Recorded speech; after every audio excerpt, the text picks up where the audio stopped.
In the spring of 1612, on a small island between Honshu and Kyushu, two swordsmen faced each other in what would become the most legendary duel in Japanese history.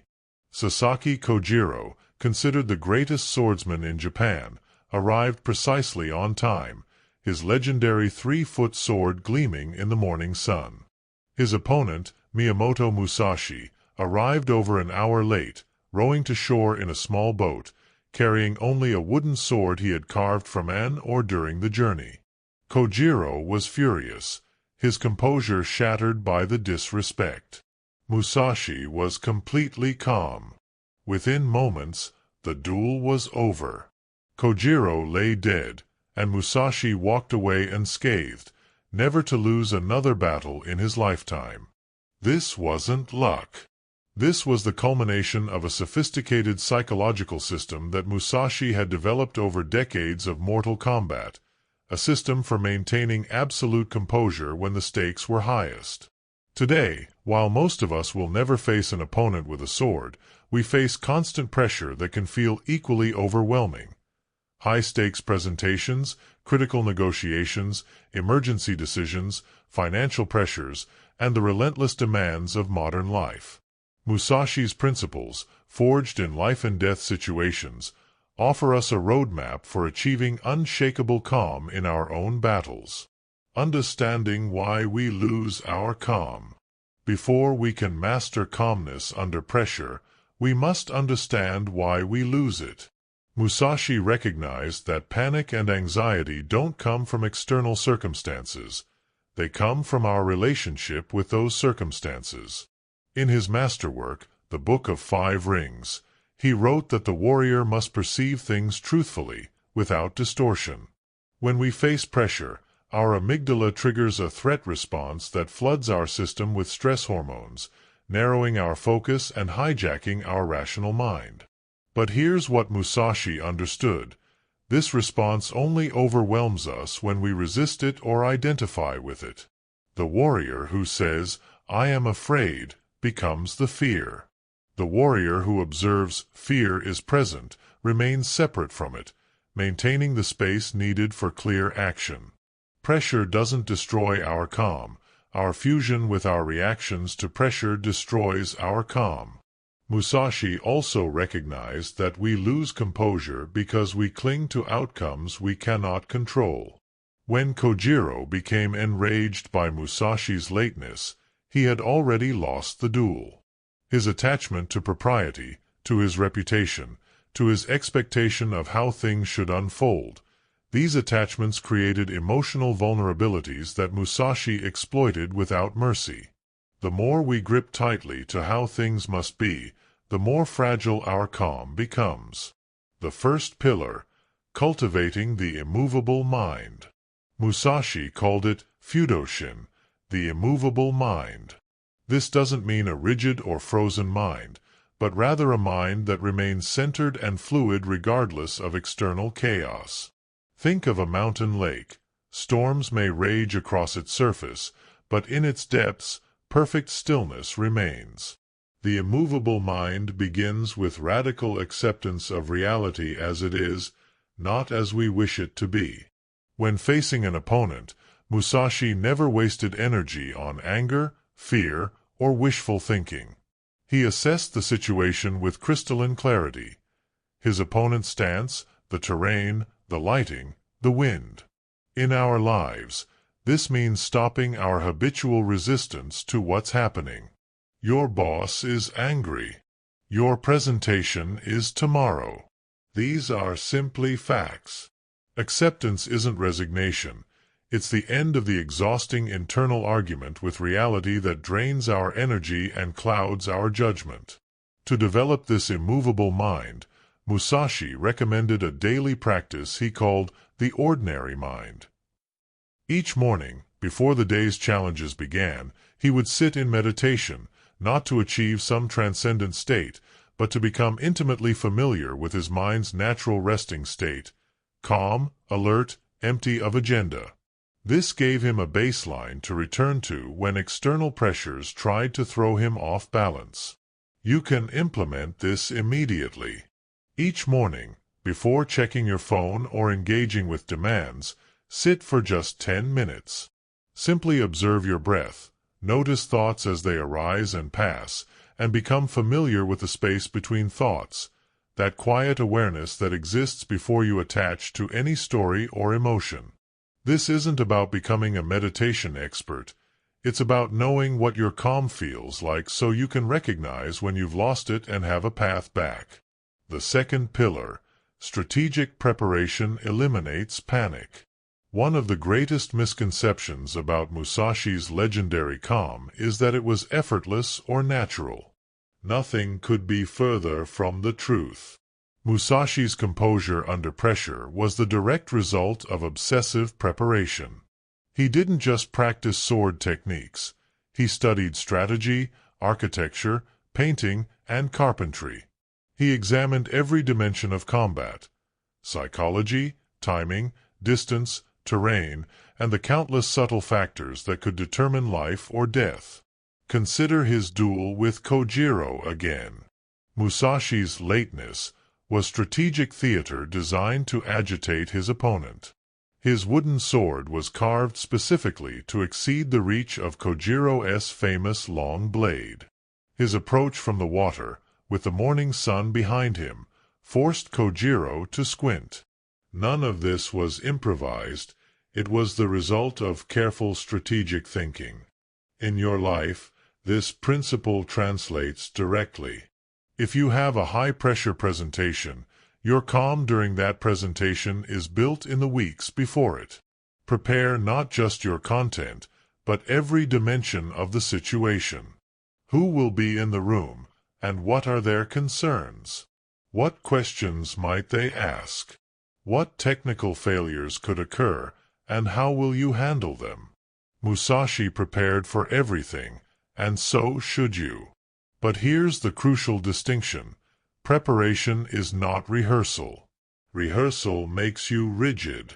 Preparation makes you flexible, ready to respond to whatever actually unfolds. Musashi never fought the same way twice because no two situations were identical. He prepared principles and capacities, not rigid sequences. Prepare your understanding, your skills, and your options, but remain fluid about how you. The third pillar, maintaining presence through sensory awareness. One of Musashi's most practical techniques for maintaining calm was his emphasis on direct sensory perception. He taught his students to stay connected to their immediate physical experience, the feeling of their feet on the ground, the weight of the sword in their hands, the sound of their breath. This intense focus on present-moment sensory data anchored consciousness in the now rather than in anxious projections about the future. When we lose our calm under pressure, we almost always lose it by leaving the present moment. We spiral into catastrophic thinking. What if I fail? What if they reject me? Meanwhile, the actual present moment, the only moment in which we can act, slips by unnoticed. Musashi understood that you can only respond in the present moment. Past and future are irrelevant during the sword's descent. You can use this principle immediately. When you notice pressure mounting and your calm eroding, bring your attention back to direct physical sensation. Feel your feet on the floor. Notice the temperature of the air on your skin. Listen to the actual sounds around you. This isn't about suppressing your thoughts. It's about not being exclusively identified with them. You create space around your mental activity by anchoring in physical reality. Musashi particularly emphasized the practice of metsuke, or visual focus. Rather than staring hard at one point or letting the eyes dart around anxiously, he taught a soft, wide-angle gaze that takes in the entire visual field without fixating. This produces relaxed alertness, as opposed to the narrow, tense focus that accompanies stress. Our visual field literally narrows under threat, producing tunnel vision. By consciously maintaining a wide visual perspective, we can shift our nervous system out of threat response and back toward calm clarity. Try this now. Soften your gaze, allowing your peripheral vision to become as important as your central focus. Notice how this slight shift creates a subtle but definite shift in your mental state. Less grasping, more receptive. The fourth pillar, non-attachment to outcome. Perhaps Musashi's most profound teaching was his principle of non-attachment to outcomes. He fought over 60 duels to the death and never lost, yet he claimed to have no attachment to victory. This sounds paradoxical, but Musashi understood a subtle truth. Attachment to outcomes creates fear of loss, and fear creates the tension and hesitation that lead to actual loss. Musashi described his mental state in combat as no design. He had no fixed idea of how things should go. He simply responded to what actually happened with appropriate action, moment by moment. If an opportunity appeared, he took it. If none appeared, he created one. His effectiveness came from his absolute presence with what was, not his attachment to what should be. This is perhaps the most difficult principle for modern people to grasp because we're trained from childhood to be attached to outcomes. Our self-worth becomes tied to results. But Musashi demonstrated the opposite. When you release attachment to outcomes, you actually perform better because you're not performing from fear. You're free to focus entirely on doing what needs to be done in each moment. The practice of non-attachment doesn't mean not caring or not trying. It means doing everything possible while remaining inwardly free from the outcome. You prepare thoroughly, you act decisively, you give maximum effort, but you hold the results lightly. This is the difference between saying, "I must win this contract or I'm a failure," versus, "I will do everything in my power to win this contract, and I'll learn and adapt regardless of the outcome." The first creates crushing pressure. The second creates purposeful calm. Implementing this requires catching yourself in attachment. Notice when you're thinking, "This has to go well," or "I can't let this fail." These thoughts create invisible tension. Practice replacing them with, "I will give this my full attention and effort, and I'll respond appropriately to whatever happens." You genuinely don't control outcomes. You only control your actions. Accepting this truth is the source of unshakable calm. Implementation. Making Musashi's system your own. Understanding these principles intellectually is meaningless without implementation. Here's how to begin integrating his system into your life, starting today. First, establish a morning practice. Before engaging with email, news, or any external demands, spend 10 to 15 minutes sitting quietly, becoming familiar with your calm, natural state. Throughout the day, particularly before pressure situations, take 30 seconds to reconnect with this state. A few deep breaths, a moment of physical awareness, a return to your center. Second, prepare ruthlessly for predictable pressures. If you have a big presentation next week, begin your preparation now. Study every angle, content, audience, environment, contingencies. But prepare principles and capacities, not rigid scripts. Know your material so thoroughly that you can approach it from any direction, adapt to any disruption. Third, train your sensory awareness. Multiple times throughout your day, particularly when you notice stress building, bring your attention to direct physical sensation. Feel your feet on the ground. Widen your visual field. Notice your breath. This simple practice interrupts the anxiety spiral and anchors you in the present moment. Fourth, catch yourself in attachment to outcomes and practice releasing your grip. You can still care deeply, you just hold it differently. Do everything possible, but hold the results lightly. Each time you notice, "This must go well," and replace it with, I will give this my full attention and respond to whatever happens, you strengthen your capacity for calm under pressure. Finally, reflect and integrate. End each day, especially after challenging situations, with brief reflection. What did you notice? What worked? What didn't? What did you learn? This practice transforms pressure from something that happens to you into something you're actively learning from.